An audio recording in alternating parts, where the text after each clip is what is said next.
Quando você vai parar de lutar com a cruz? Se a sua vida foi conquistada no madeiro, quando verá a beleza, o brilho, a luz, que de Belém a Jerusalém no Calvário resplandeceu, e o amor que superou toda a maldade, a mentira perdeu para a verdade. O verbo tornou-se e sofreu em carne, graça de Deus,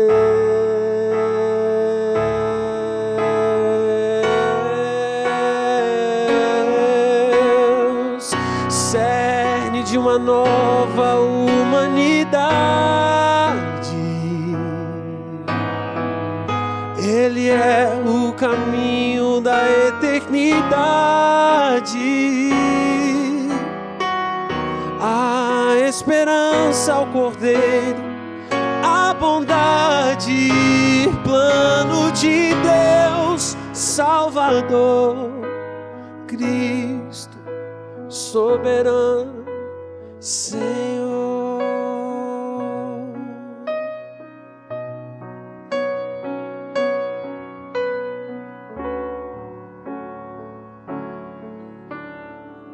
Quando você vai parar de lutar com a cruz? Se a tua vida foi conquistada no madeiro, quando verá a beleza, o brilho, a luz, que de Belém a Jerusalém no Calvário resplandeceu, e o amor superou toda a maldade, a mentira perdeu para a verdade. O verbo tornou-se e sofreu em carne, graça de Deus,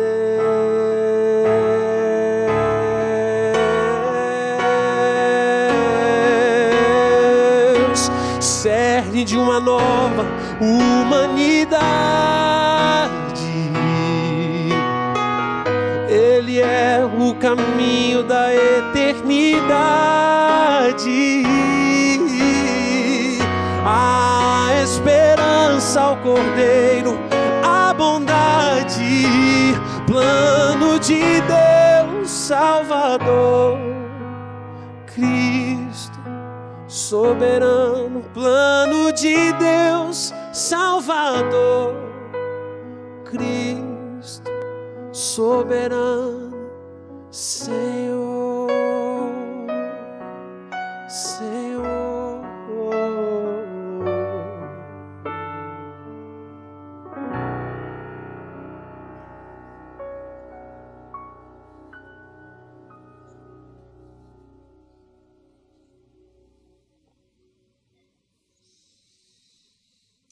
Muito obrigado, Felipe. Vamos estudar a palavra de Deus. Convido você a acompanhar mais uma mensagem da nossa série Conforme a Cruz. Nestes estudos nós temos visto os significados da cruz de Cristo e também as implicações na nossa vida, na vida daqueles que creem em Jesus e no que Ele realizou na cruz. O tema da mensagem de hoje é triunfo por meio da cruz. Triunfo por meio da cruz. Vitória por meio da cruz. E é com muito cuidado que eu abordo a questão do triunfo na vida cristã por meio da cruz, porque facilmente costumamos escorregar para extremismos que descaracterizam a pureza e a simplicidade do Evangelho de Jesus Cristo. Então, a minha proposta para esta manhã é encontrarmos um equilíbrio bíblico, para não cairmos nem numa teologia muito em voga nos nossos dias, que é o triunfalismo, mas também não negarmos a afirmação da palavra de Deus, em 2 Coríntios 2,14, de que Deus em Cristo sempre nos conduz em triunfo.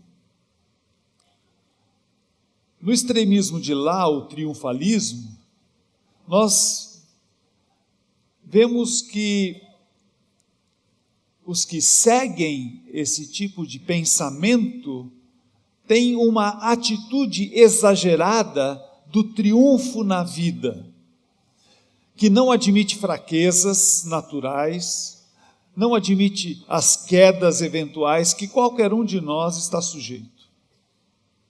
Os triunfalistas esperam estar sempre fisicamente saudáveis e materialmente abastados e exigem isso de Deus.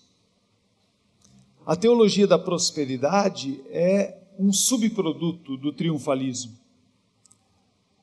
Pessoas assim passam a imagem de supercrentes, pessoas acima das dificuldades e das adversidades da vida. Usam com frequência palavras de ordem, afirmações positivas, chavões de cunho espiritual. Mas sustentar um tipo de vida assim é impossível. O desgaste para manter as aparências, porque é só as aparências que a gente consegue manter, porque a realidade é outra, o desgaste é enorme.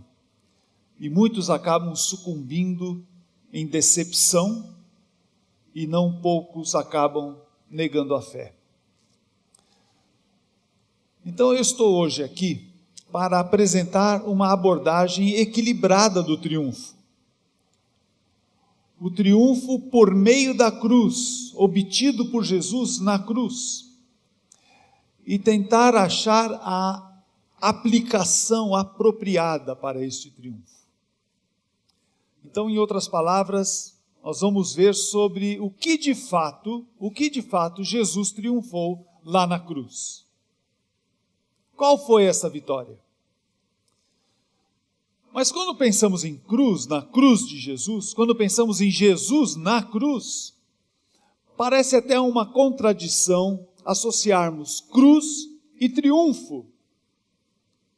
Na cruz, Jesus passa a imagem de um derrotado, muito mais do que um vitorioso.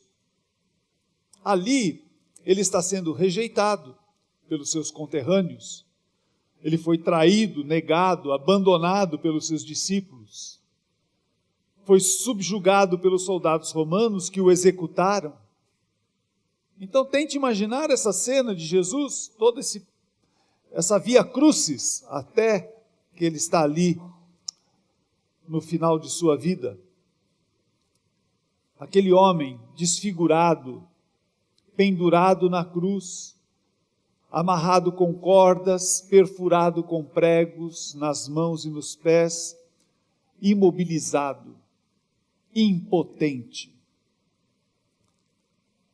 Nesta cena, não há nada que possa minimamente transparecer triunfo. Contudo, para nós cristãos que seguimos a Jesus, o que parece ter sido o triunfo do mal sobre o bem, na verdade foi o triunfo do bem sobre o mal. E o triunfo estava acontecendo exatamente ali, na cruz. Estava acontecendo exatamente naquele momento em que Jesus estava dando os seus últimos suspiros na cruz. O vencido, aos olhos do mundo, na verdade estava vencendo. Aquele que estava recebendo a mordida mortal em seu calcanhar, ao mesmo tempo esmagava a cabeça da serpente que o mordia, conforme Deus prometeu já no início da história da humanidade. O triunfo de Jesus na cruz, que nos beneficia, é este, e que está brilhantemente descrito numa das cartas do apóstolo Paulo, que eu convido você para acompanhar. Está lá em Colossenses 2, de 13 a 15. Preste atenção. Diz Paulo: quando vocês estavam mortos em pecados e na incircuncisão da sua carne, Deus os vivificou juntamente com Cristo. Ele nos perdoou todas as transgressões e nos cancelou a escrita de dívida que consistia em ordenanças e que nos era contrária. Ele a removeu pregando-a na cruz. Ele removeu aquela escrita de dívida pregando-a na cruz. E tendo despojado os poderes e as autoridades, fez deles um espetáculo público, triunfando sobre eles na cruz. Triunfando sobre os poderes e as autoridades na cruz. Percebem? Paulo aqui está usando duas imagens ilustrativas para definir com exatidão sobre o que, principalmente, Jesus triunfou. Primeiro, ele triunfou sobre o pecado, que está aqui ilustrado por esta escrita de dívida que tínhamos com Deus. E em segundo lugar, ele triunfou sobre os poderes e as autoridades espirituais que nos mantinham escravos. Este é o triunfo de Jesus, de que falamos. É deste que precisamos nos apropriar. Paulo, então, explica que a escrita de dívida consiste de ordenanças e que nos era contrária. Ordenanças, é certo que aqui ele está se referindo à lei de Deus, às ordens de Deus. Mas não pense que Paulo está induzindo-nos a pensar que há algum problema com as ordenanças, com as ordens de Deus para nós. O problema não está lá.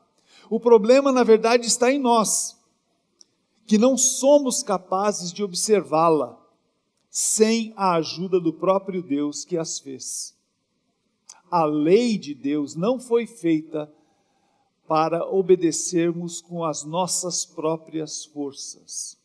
A nossa autossuficiência faz com que a lei de Deus acabe depondo contra nós, já que nós seguidamente a transgredimos. E todas as vezes que a transgredimos, ela nos condena. A lei, então, nas palavras de Paulo, nos é contrária.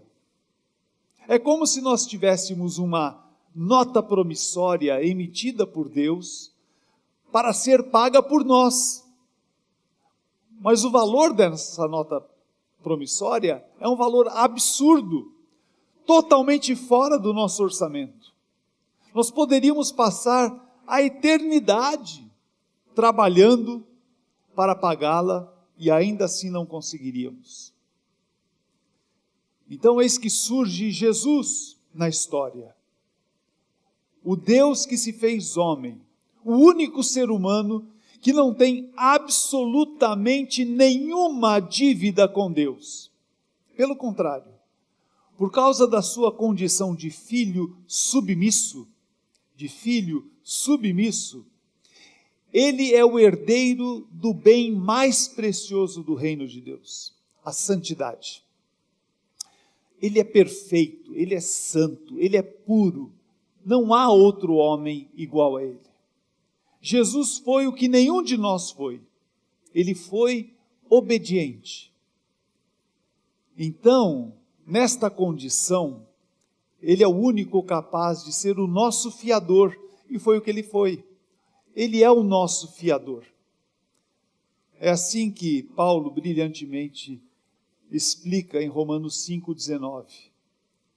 Assim como por meio da desobediência de um só homem, muitos foram feitos pecadores, todos nós, assim também por meio da obediência de um único homem, Jesus, homem, muitos, todos nós que cremos nele, serão feitos justos. Então, meus queridos irmãos, assim, naquele exato momento em que ele foi pregado na cruz, ele dá o último suspiro, é como se ele também pregasse na cruz aquela nossa nota promissória, com um carimbo estampado, pago. A dívida de quem crê no que Cristo fez é imediatamente cancelada da contabilidade de Deus. Não somente isso, mas aquela nota promissória é removida, como diz Paulo. É como se Deus rasgasse a nota promissória. Ela simplesmente deixa de existir. Este é o triunfo que Jesus obteve na cruz por nós. Vamos então para outra imagem de Paulo. Ela nos remete a uma entrada triunfal de um general à frente do seu exército, voltando para a sua pátria, depois de ter vencido uma grande batalha. Aclamado por seus súditos, ele traz consigo os prisioneiros e o despojo de guerra. Este foi o triunfo de Jesus sobre o diabo e o seu exército demoníaco, os poderes e as autoridades espirituais. Jesus, ao morrer na cruz, naquele exato momento, estava desarmando o inimigo e anulando o seu poder mortífero. Não somente isso, mas os que estava trazendo, ele os despiu de suas armaduras, de suas roupas, e os expôs publicamente diante de todos, ridicularizando-os diante de todos. Jesus triunfou sobre os poderes e as autoridades diabólicos. Eles já não têm poder sobre os que confiam em Jesus. Aproprie-se disso, meu querido irmão, minha querida irmã. O diabo e os seus anjos não têm mais poder sobre a sua vida se você creu em Jesus, se a sua vida está nas mãos de Jesus. Essa figura também foi descrita por um autor contemporâneo, C.S. Lewis, num dos seus contos, Os Contos de Nárnia, no seu primeiro livro, O Leão, a Feiticeira e o Guarda-Roupa, que alguns devem ter lido, quem sabe outros devem ter visto o filme, e ali está o personagem principal, Aslan, o leão que criou Nárnia. E Aslan, no momento em que eu quero destacar, se entrega a Jades, a feiticeira branca, para ser sacrificado no lugar do menino traidor, Edmundo. Aquele poderoso e imponente leão caminha no meio de toda espécie de criaturas grotescas, dirigindo à pedra onde está a feiticeira à sua espera. Ela está segurando um grande cutelo afiado. Enquanto caminha, ele ouve todo tipo de zombaria e sofre várias agressões até chegar àquela pedra. Resignado, ele deixa que amarrem suas patas e boca, como você pode ver na imagem. Deitado ali, imobilizado, sua juba então é tosada, deixando o seu rosto desfigurado. Em seguida, ele é arrastado para a grande pedra. É possível perceber que o seu olhar não é um olhar de terror. É sofrido, sim, mas sereno, como se ele soubesse qual seria o fim daquela provação. A feiticeira, então, sobe sobre ele e desfere um violento golpe na sua jugular. E ele morre. Parecia ser o fim dele, mas sem saber, aquele era o fim dela. Ela caíra na sua própria armadilha, porque o crime de Edmundo fora pago pelo leão, e ele estava salvo. Nárnia, por causa do sacrifício do leão, começaria a ser restaurada. Muito embora ele tenha morrido, Aslan volta à vida e expulsa a feiticeira. Essa foi a maneira criativa que C.S. Lewis encontrou para descrever o que Jesus fez por nós. É desse triunfo que estamos falando. É claro, meus irmãos, que um cristão pode triunfar em outros aspectos da vida, com certeza. Ele pode ser próspero, financeiramente falando, ele pode ser muito bem-sucedido em tudo o que faz, como a Bíblia promete, eventualmente, para aqueles que são fiéis aos seus princípios. Existem muitas possibilidades de, ao obedecer o que a lei justa, a justiça de Deus determina, que nós sejamos bem-sucedidos. Mas esta não é a realidade de todos os cristãos e devemos ser muito realistas quanto a isso. Há muitos cristãos que sofrem pobreza, falta de saúde, e nem por isso nós devemos julgá-los como infiéis a Deus. Pelo contrário, muitos deles estão sofrendo o que estão sofrendo porque são fiéis a Deus. Jesus adverte-nos que no mundo teríamos aflições.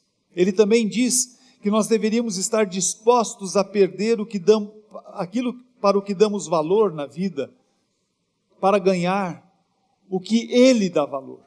Existem outras coisas que são muito mais preciosas e valorosas do que os bens materiais ou a saúde física. Então, a pergunta que resta é: em que sentido experimentamos na nossa vida o triunfo de Jesus na cruz e a promessa de que Deus, em Cristo, sempre nos conduz em triunfo? Neste momento da preparação da minha mensagem, eu parei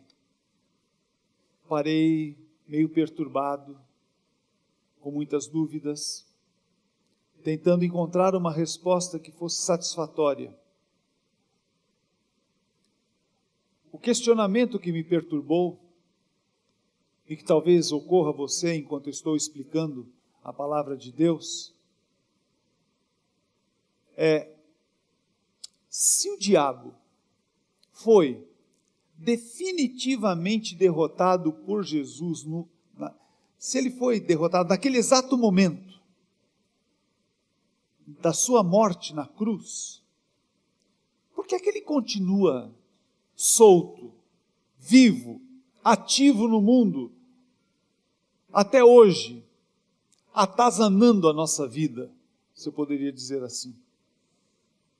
E mais, se, como vimos, os nossos pecados foram todos pagos na cruz, e a nossa dívida com Deus foi cancelada e a nota promissória foi rasgada, por que é que nós ainda somos tentados e seduzidos a pecar, e eventualmente acabamos pecando de fato? Por que a realidade do pecado ainda é tão presente na nossa vida. Eu quero confessar aos irmãos que eu passei um bom tempo pensando sobre isso, perguntando a Deus, pedindo uma resposta satisfatória. Finalmente eu cheguei a uma conclusão que não pretende explicar todos os aspectos envolvidos, mas que me parece coerente e me satisfez. E eu quero compartilhar com os irmãos. Nós já identificamos nesta mensagem claramente sobre o que Jesus triunfou na cruz. Ou seja, ele triunfou sobre o pecado e sobre o diabo e seus mensageiros. Ora, pense bem comigo. Para conquistar uma vitória, para triunfar, é preciso lutar. É preciso haver uma luta. Não se pode dizer que houve uma vitória se não houve antes uma luta. Ou como diz o ditado popular, sem luta não há vitória. Jesus, enquanto viveu neste mundo como homem, ele enfrentou muitas lutas contra a tentação e contra o diabo, como está descrito fartamente nos evangelhos. Um exemplo clássico é a tentação no deserto, no início do seu ministério. Para sair de lá sem pecar, foi necessário ser tentado. Para que o diabo se afastasse dele até a ocasião oportuna, ele precisou enfrentá-lo e vencê-lo. Houve uma luta espiritual, mas houve uma grande luta ali naquele deserto. E Jesus só conseguiu porque estava totalmente na dependência de Deus e porque ele apoiou-se na palavra de Deus.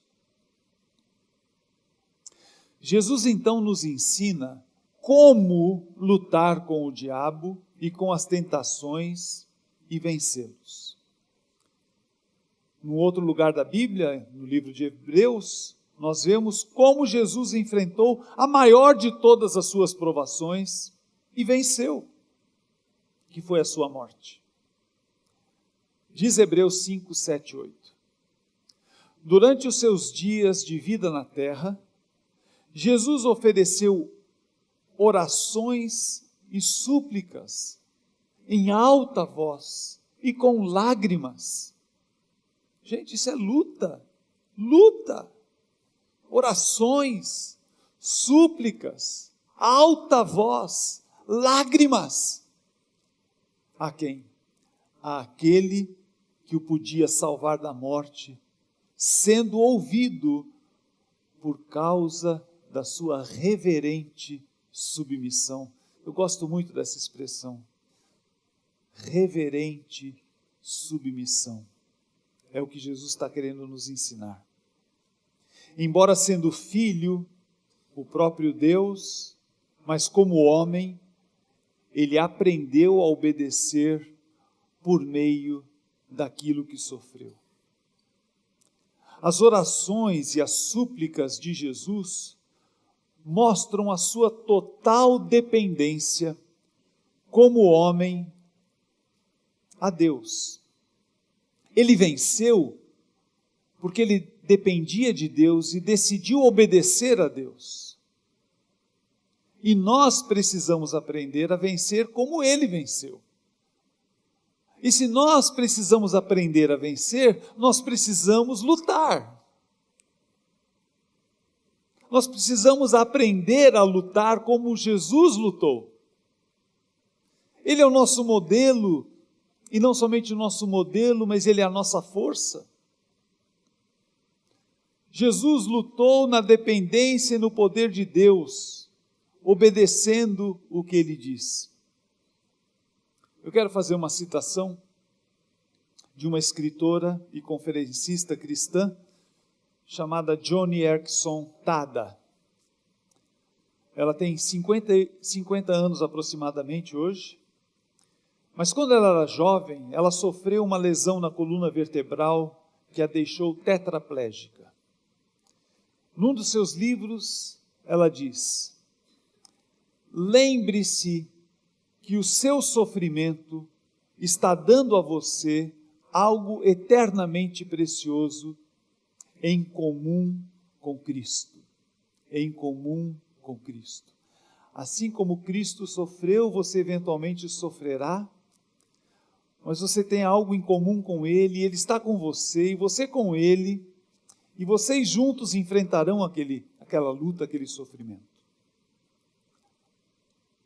Assim como no Éden, sempre haverá para você uma árvore proibida com frutos sedutores. Assim como no Éden, sempre haverá uma serpente para dizer para você: não é bem assim o que Deus diz. Não vai acontecer o que Ele falou. Você não precisa de Deus. Aliás, você pode ser o seu próprio Deus. Essa será a nossa luta constante enquanto vivermos. Vamos lutar sempre nessa área. E para não ceder à tentação, faça como Jesus fez. Busque a Deus em oração, súplicas, clamando a Ele, em lágrimas, se for necessário. E Ele colocará à sua disposição o seu poder, e com o poder que Ele colocar à sua disposição, obedeça-o e vença.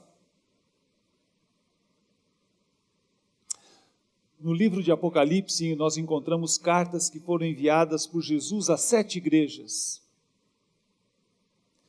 Estas 7 igrejas podem muito bem representar as mais diversas experiências que enfrentamos como membros da Igreja de Cristo nos nossos dias.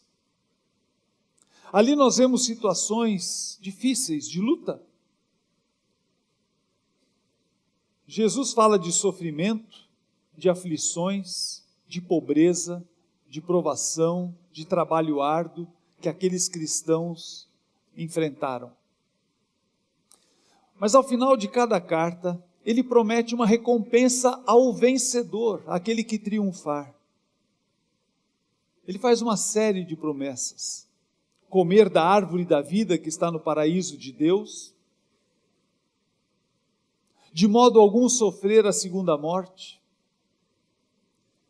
receber um novo nome, receber autoridade para governar, jamais ter o nome apagado do livro da vida, ser uma coluna no santuário de Deus, sentar-se com Jesus no seu trono. Isso é triunfo, vitória, prometidas a nós. Então, como você pode ver, está previsto para todos nós vitórias e recompensas, mas nós não experimentaremos nenhuma nem outra se não enfrentarmos o diabo e o pecado e os vencermos. Jesus os enfrentou e triunfou. Agora é a nossa vez de enfrentar lutas semelhantes e, estando unidos a Jesus, vencê-las com a sua ajuda. Por isso podemos dizer como Paulo: Deus em Cristo sempre nos conduz em triunfo. Deus em Cristo sempre nos conduz em triunfo. O diabo e o pecado foram de fato vencidos ao longo da vida de Jesus, e definitivamente quando ele morreu na cruz. É verdade. Mas Deus permite que tanto o diabo como a possibilidade de pecar permaneçam presentes em nossa existência para aprendermos a vencê-los como ele venceu, estando unidos a ele e dependendo do seu poder. Toda vez que nós tentamos enfrentá-los por nós mesmos, você pode ter certeza, vamos fracassar. Toda vez que você tenta enfrentar uma tentação, toda vez que você tenta enfrentar o diabo com as suas forças, você vai fracassar. É profecia. E eu não sou profeta, eu só estou dizendo o que a palavra de Deus diz. Mas toda vez que por meio de Jesus buscamos a Deus, Ele nos capacita a vencer. Diz a palavra de Deus. Graças a Deus que nos dá a vitória por meio do nosso Senhor Jesus Cristo. Graças a Deus que nos dá a vitória por meio do nosso Senhor Jesus Cristo. Amém?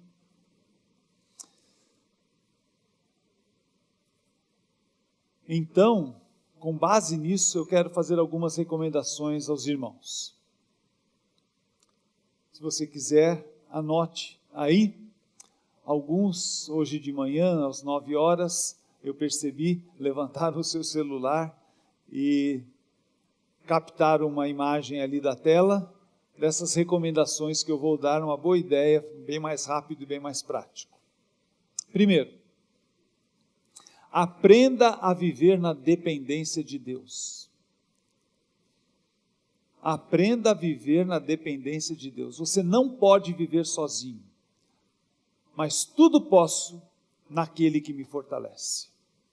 Segundo, aprenda a obedecer o que Deus diz com o poder que Ele dá. Não tente obedecer a Deus com o seu poder, com a sua força. Ele dará o poder para você obedecê-lo. Ele só espera que você se disponha a fazer isso. Porque é Ele quem efetua em nós tanto o querer como o realizar. O realizar também é obra de Deus na nossa vida. Em terceiro lugar, exerça com determinação a liberdade que Deus lhe dá para dizer não ao diabo e à tentação. Se existe um valor na sua vida, é o valor da liberdade de decidir o que você quer para a sua vida. Lá no jardim do Éden, Deus colocou uma árvore que Ele proibiu que o homem e a mulher comessem. Mas Ele não colocou nenhuma cerca, nenhum guarda, nada que pudesse impedir aqueles primeiros seres humanos de se aproximar daquela árvore e apenas esticando o braço, colher uma daquelas frutas. Você tem a liberdade de comer ou deixar de comer, de fazer ou deixar de fazer. Deus lhe dá essa liberdade. Então, exerça com determinação a liberdade que Deus lhe dá para dizer não ao diabo e à tentação. Em quarto lugar, console e ajude com amor os que enfrentam as mesmas lutas que você já venceu. Se você está aplicando na sua vida essas primeiras recomendações, eu tenho certeza de que você conquistará grandes e muitas vitórias. Você triunfará. Eu tenho certeza disso. Não sem muita luta, não sem sofrimento, não sem orações, súplicas e lágrimas. Sim, tudo isso faz parte, mas você vai vencer muitas vezes as batalhas da vida. Se você vencer, você tem algo a contribuir com alguém que está passando pelas mesmas lutas que você. Então você pode compartilhar como você tem vencido as suas lutas. Com quem está desorientado, está abatido e está derrotado.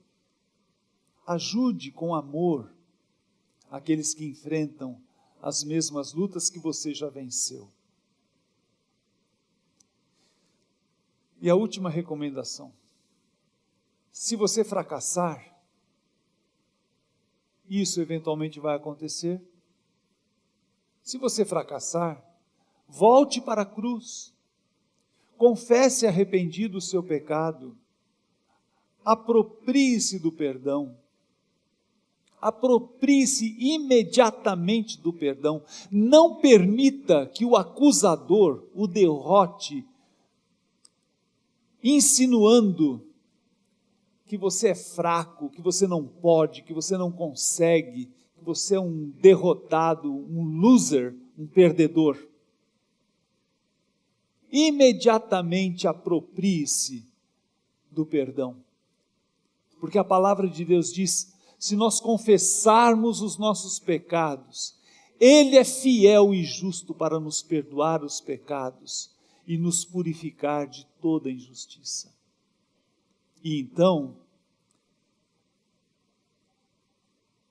perdoado, purificado, limpo, como a folha em branco, novinha em folha, prepare-se para a próxima luta, porque ela virá. Nós nunca vamos estar livres das lutas, mas eu quero garantir para você, quantas lutas você lutar, tantos triunfos Deus tem preparado para você, tenha certeza disso. Deus quer que você seja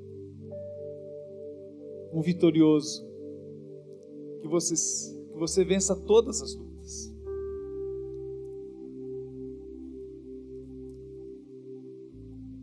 E o fracasso deixa de ser fracasso quando você trata o fracasso da maneira certa, e quando você menos perceber, aquele fracasso torna-se mais uma vitória, mais um triunfo. Eu desejo isso para você, meu irmão, minha irmã. Se existe a pior coisa que pode existir, é um cristão derrotado, cabeça baixa. Deus não nos criou para sermos fracassados. Deus nos criou para vencer. E eu espero que a palavra de Deus que foi exposta para você hoje o ajude a ser um vencedor. Vamos orar. Querido Jesus, nós somos muito gratos pela obra que o Senhor realizou na cruz. Porque ali naquele lugar, um lugar que parece mais um lugar de derrota, o Senhor estava vencendo. O Senhor estava anulando toda a dívida que nós tínhamos contigo. E o Senhor estava ao mesmo tempo derrotando o diabo e os seus anjos. E nós hoje aprendemos que as lutas estarão presentes na nossa vida, que as tentações serão uma realidade,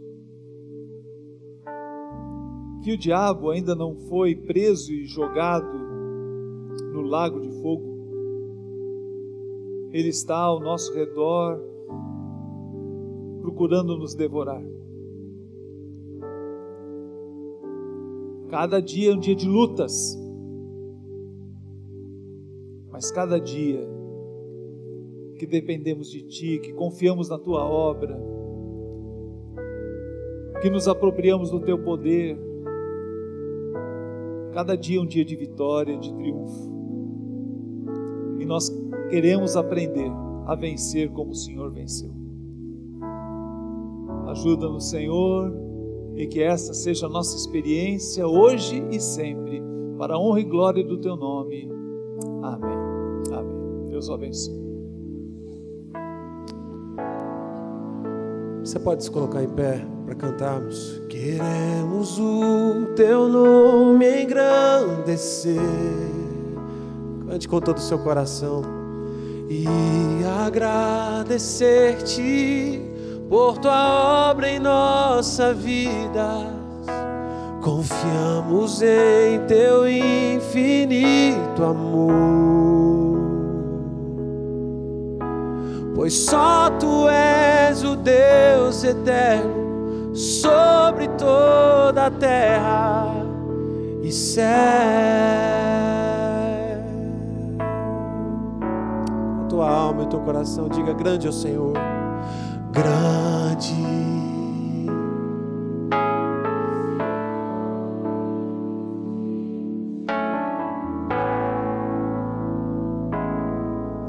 A cidade do nosso Deus, seu santo monte, a alegria de toda a terra. Ele é o motivo da nossa alegria. Grande é o Senhor em quem nós temos a vitória e que nos ajuda. E por isso diante dele nos prostramos.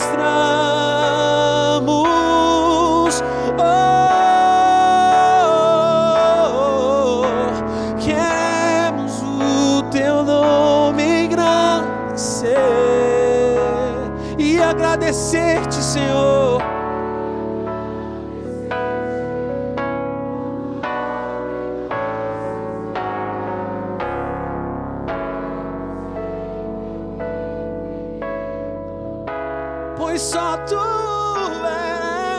Pois só tu és o Deus eterno, sobre